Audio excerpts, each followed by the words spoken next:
एक समय की बात है, एक छोटे से गांव में चार ब्राह्मण रहते थे।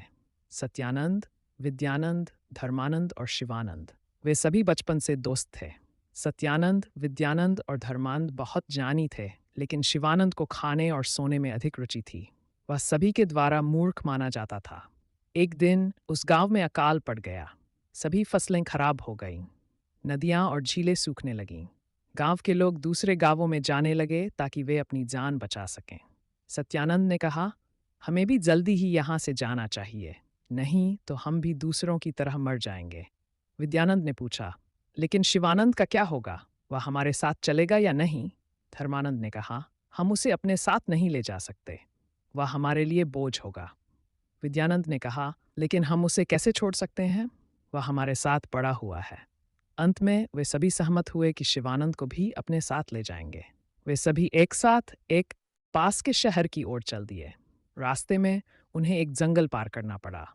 जंगल में चलते समय उन्हें एक जानवर की हड्डियां मिली। वे सभी उत्सुक हो गए और हड्डियों को देखने लगे। विद्यानंद ने कहा, ये हड्डियां शेर की हैं। सत्यानंद ने कहा, यह एक अच्छा मौका है अपने जान का परीक्षण करने का। मैं इन हड्डियों को जोड़ सकता हूँ। सत्यानंद ने हड्डियों को जोड़ दिया और एक शेर का कंकाल बन गया। धर्मानंद ने कहा, मैं इस कंकाल पर मांस और त्वचा चढ़ा सकता हूँ। विद्यानंद ने कहा, मैं इस शेर में जान डाल सकता हूँ। लेकिन इससे पहले कि विद्यानंद ऐसा कर पाता, शिवानंद ने उसे रोक लिया और कहा, नहीं नहीं, अगर आप उस शेर में जान डालेंगे तो वह हम सभी को मार डालेगा। विद्यानंद ने शिवानंद को मूर्ख कहा और कहा, तुम्हारी हिम्मत कैसे हुई मुझे रोकने की? शिवानंद ने कहा, कृपया मुझे पहले उस पेड़ पर चढ़ने दीजिए।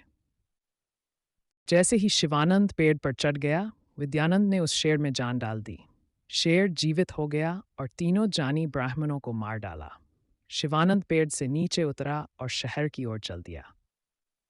इस कहानी से हमें यह सीखने को मिलता है कि कभी-कभी अज्ञानता भी जान से अधिक उपयोगी हो सकती है।